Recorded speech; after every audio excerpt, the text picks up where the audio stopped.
Well, folks, you're all very welcome. Thank you all for being here. It's nice to have so many of you here. Thank you for being here as we come together to say farewell to Geoff and to support his family, Paul and Jennifer, and the wider family at this difficult time. My name's Stuart Holden. I'm a celebrant with Humanists UK. I didn't have the privilege of knowing Geoff personally, but I sat with Paul and Jen a couple of days ago to chat about him at some length and his life and his character and the things that were most important to him. Following today's service, Geoff's cremation will take place tomorrow at Roselawn with just immediate family present. Immediately after this, however, you're most welcome at the Haslam Hotel, not too far from here, if you're able to join the family there. In addition to all of you who are here, a warm welcome to those who are watching the service online as well. That includes Geoff's daughter-in-law, Kirsty, and granddaughters, Kaya and Siri, as well. Well, Geoff was quite sort of modest and private in nature in some ways. He perhaps wouldn't want a big fuss made here today, but a funeral service is primarily for those that someone who was loved has now left behind. So it's important to be here this morning to allow those of you who knew Geoff and loved him to come together to honour his life in a manner that best reflects him and his way of seeing things. Geoff's family have asked for a humanist funeral. That doesn't mean it's an anti-religious one. This is a ceremony for everyone, including those with faith, and later on there will be an opportunity for everyone to have a moment to say a personal farewell to Geoff in a manner that's meaningful for them as we share a period of reflection.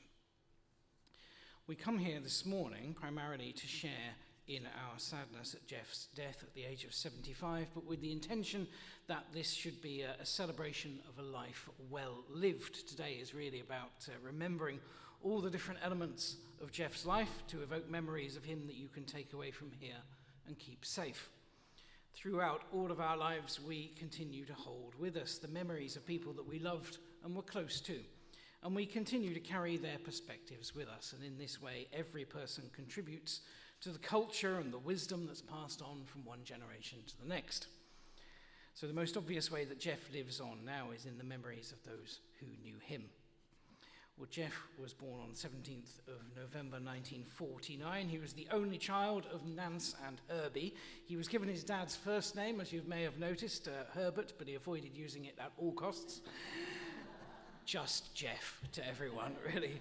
Sometimes Geoffrey, but mainly just Geoff. His father ran a shoemaker's on the Antrim Road, and he was also a lay preacher with Lynn Memorial Church, and he held very strong religious beliefs, and Geoff would accompany him on many such activities, also being a part of the Boys Brigade, which was a large part of his youth, along with playing, of course, a lot of rugby. Well, after attending BRA, and leaving home, Geoff met Pam in 1969, and after they were set up on a blind date by a mutual friend, Jean Taylor, she worked in a shop that Geoff used to frequent, and their first date was to the cinema to see the Thomas Crown Affair. It is. You told Jen, she told me. That's why it's in there. I could see you thinking, how does he know that? Well, they married in the early 70s and went on to have Paul and Jennifer, who grew up in Dundonald.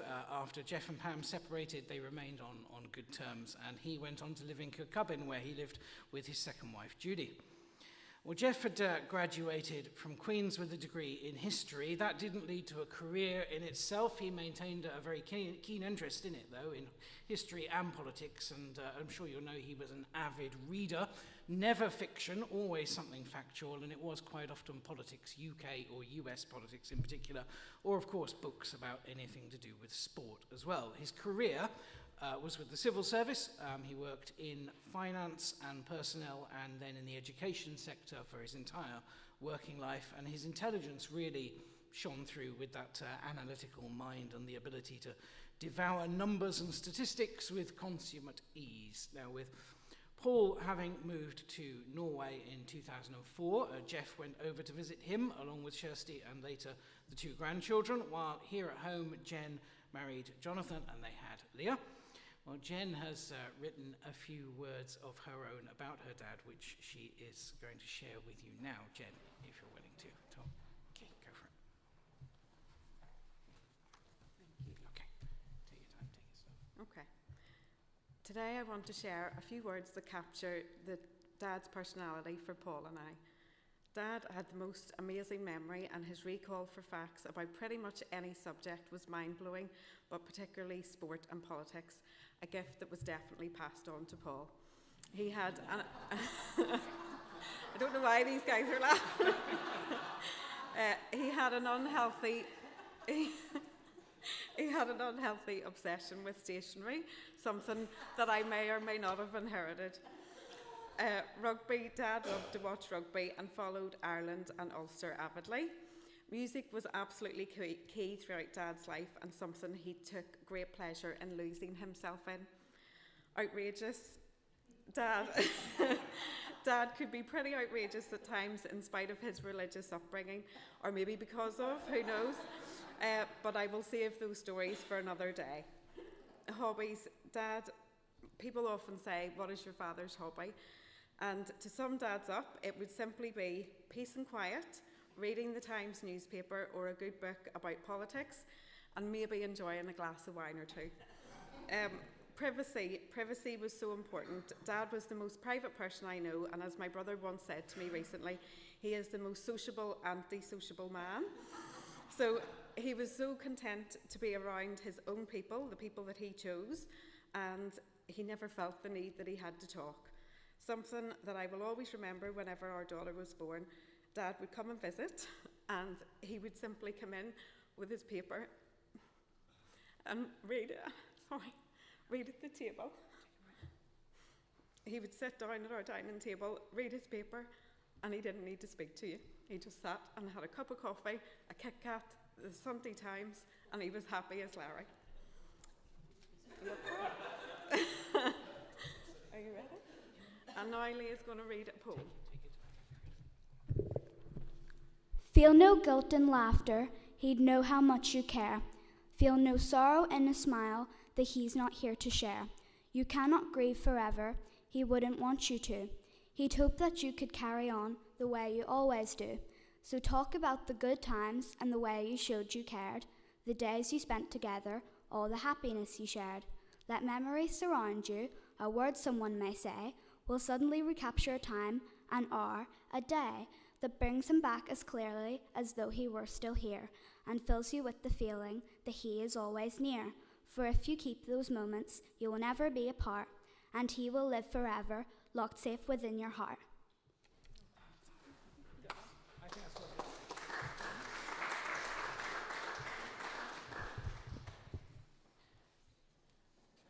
There aren't many people get a round of applause at a funeral. Well done. Very good, very good, very good. So I know you really wanted to do that, so well done. Well, just over the last few days, some of other Geoff's family members and friends have been kind enough to share their own memories of him. The first of those being his cousin Geoffrey, who wrote the following. He said, first day at Belfast Royal Academy, September 1961. Our meet-up was at Herbie Harrison's cobbler's shop on the Antrim Road, needless to say, arranged by the parents of John McClure, Richard Appleby, and myself. This was to give us confidence going to our school, new school, for the first time. So we went into the shop to meet with Herbie and Nance Harrison, and Nance Harrison was my dad's cousin, so Geoff and I are second cousins, and the four of us would walk up together along Brookhill Avenue on towards the Great BRA. Going to school for the first time was nerve-wracking. On arrival, all the first-year boys and girls were ushered into the assembly hall, where we saw Darby for the first time. This was Mr. Derbyshire, the headmaster, a scary man with a very strange accent.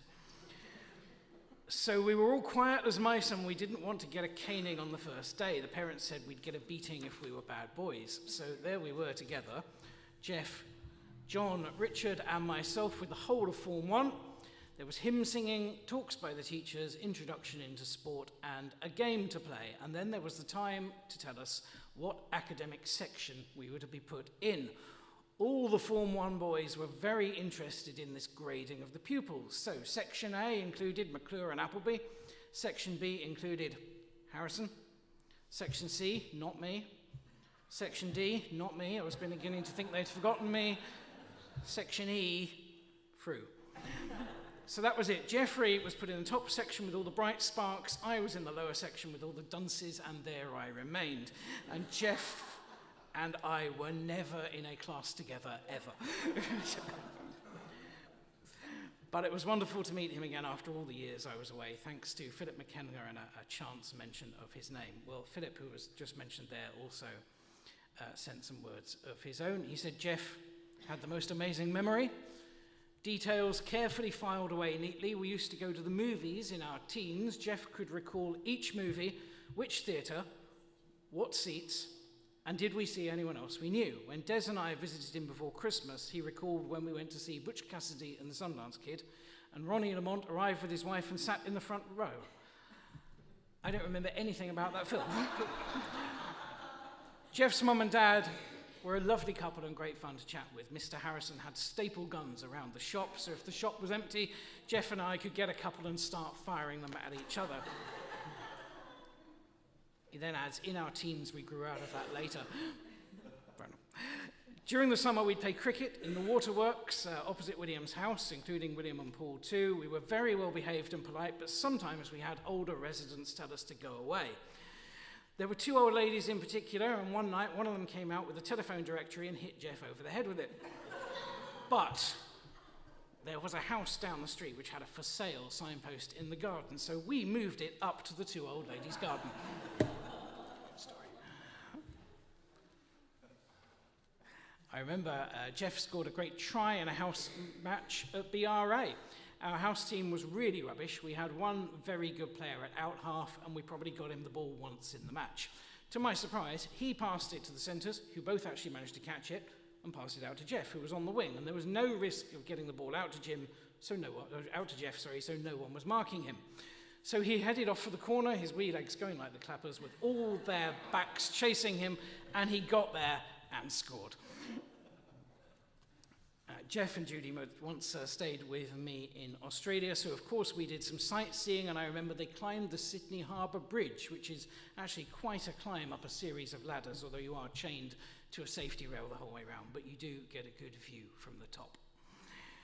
Well, thanks to Des and Phil there, that's much appreciated. At this point, I'm going to hand over to Pam's niece, Olwyn, who is going to say a few words to us all. So, Olwyn, over to you when you're ready. That's all. Have your piece there. Thank you very much. That's great. Thank you. That's great. Didn't need the iPad after all. So I'm just going to say some words on behalf of my mother, Dorothea, who would have been Geoff's sister-in-law. And she's watching online, so I better not make a mess of this. Anyway, so this is a sort of little recollection of meeting Geoff and their friendship during that period. I met Geoff when I became part of the Daw family in the mid-70s. He was both interested and interesting, and I wondered what he would make of a woman from the west of Ireland. I need not have been concerned. He was a true cosmopolitan, and I think what passed for diffidence was a shy quality. Yet he had a wicked sense of humour accompanied by a half grin when he found something particularly funny. He didn't mind his mother-in-law taking a hand out of him when she called him Geoffroyd, and again the wry smile would appear. I remember very happy Sundays, especially during the summers when everyone would sit around, nattering, drinking tea and just being family. Happy, happy memories. He was a diligent and hard-working civil servant, particularly interested in matters outside his immediate brief. He followed my career with great interest and attended a number of talks I delivered in Belfast, encouraging me from the audience as I nervously got into my stride. Dearest Geoff, you will be missed as much as you've been loved. Paul and Jenny, Kirsty and Johnny, Kaya, Siri and Leah, I'm thinking of you today and so sorry I cannot be with you, but I'm there in spirit and on YouTube. I just added that bit in myself. May flights of angels sing thee to thy rest, dear Geoff.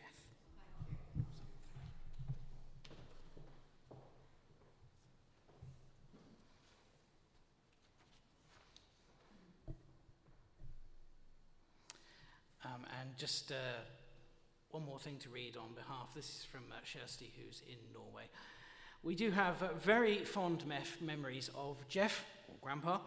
He didn't necessarily use words to express his love and care for us, but he definitely expressed that by how he chose to prioritise spending time with us over the years. When the girls were younger, he would come over and stay with us for a week at a time, if not more. And when we came to Belfast, he would drive and pick us up from the airport, regardless if it was Belfast or even Dublin that we landed. He greeted us with a big hug as we walked through security, and I remember that he used to stack the luggage on the trolley, got the girls on top of it all, and pushed this massive stack of luggage and girls all the way to the car. And the girls still remember this, even though he wasn't able to do it in later years. And he would also send us the nicest and well thought through cards with beautiful words written from him, whatever occasion there was for a celebration, even as recently as last Christmas. Well, thank you to Jen, Leah, Des, Philip, Olwyn, Kirsty for your contributions. There are, of course, many more stories, I'm sure, that could be told about Geoff. Everyone will have their own individual memories of him, and the time for sharing those is not just here, but in the days and the weeks to come. For now, we will just pause for a moment of quiet reflection. We're going to listen to some Frank Sinatra. Take this time to remember Geoff in your own way. Those of you who have religious beliefs are welcome to use this moment for prayer if you wish.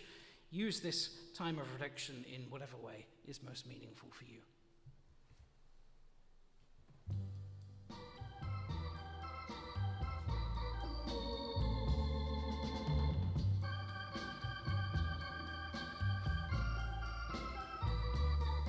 That's life. That's life. That's what all the people say. You're riding high in April, shot down in May. But I know I'm gonna change that tune. When I'm back on top in June. I said that's life. That's life. And as funny as it may seem, some people get their kicks stomping on a dream. But I don't let it get me down. 'Cause this fine old world, it keeps spinning around. I've been a puppet, a pauper, a pirate, a poet, a pawn and a king. I've been up and down and over and out. And I know one thing, each time I find myself flat on my face, I pick myself up and get back in the race. That's life. That's life. I tell you, I can't deny it. I thought of quitting, baby, but my heart just ain't gonna buy it. And if I didn't think it was worth one single try, I'd jump right on a big bird and then I'd fly. I've been a puppet, a pauper, a pirate, a poet, a pawn and a king. I've been up and down and over and out. And I know one thing, each time I find myself laying flat on my face, I just pick myself up and get back in the race. That's life. That's life. That's life. And I can't deny it. Many times I thought of cutting out, but my heart won't buy it. But if there's nothing shaking come this here July, I'm gonna roll myself up in a big ball and die.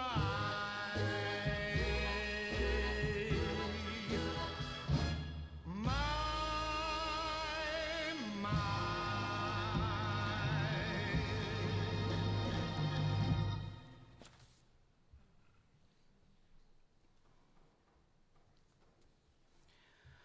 Well, just before we bring things to a close, it is important to acknowledge that Geoff received really excellent support through his years at Glasswater Lodge. I know there's some people here from there today.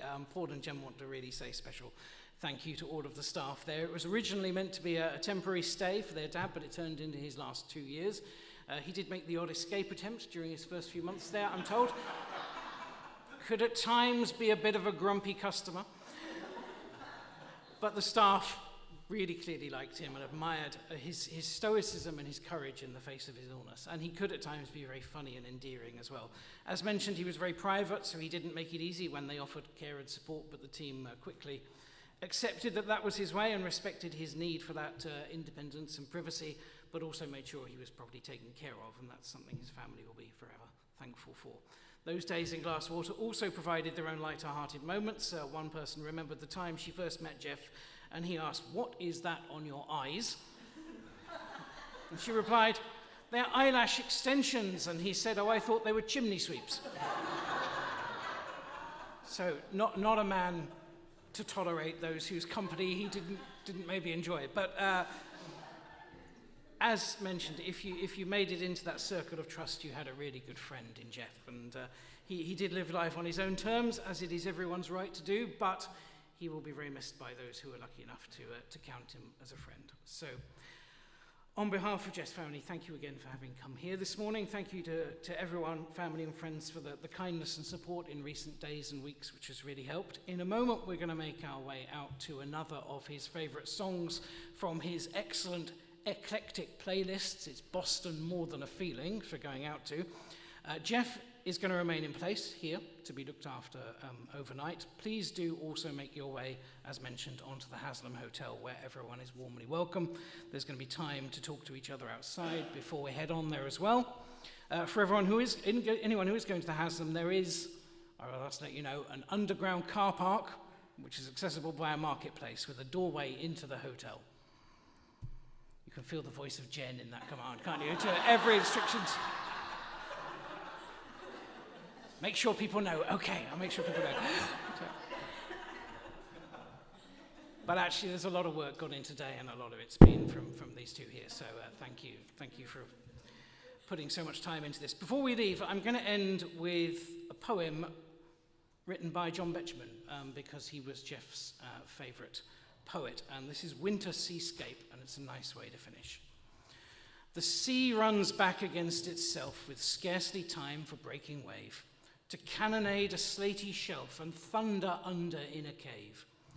Before the next can fully burst, the headwind, blowing harder still, smooths it to what it was at first, a slowly rolling water hill. Against the breeze the breakers haste, against the tide their ridges run, and all the seas a dappled waste, crisscrossing underneath the sun. Far down the beach the ripples drag, blown backward, rearing from the shore. A wailing gull and a shrieking shag alone can pierce the ocean roar. Unheard a mongrel hound gives tongue, unheard are the shouts of little boys. What chance has any inland lung against this multi-water noise? Here, where the cliffs alone prevail, I stand, exultant, neutral, free. And from the cushion of the gale, behold a huge, consoling sea. Can I ask you please to stand at this point?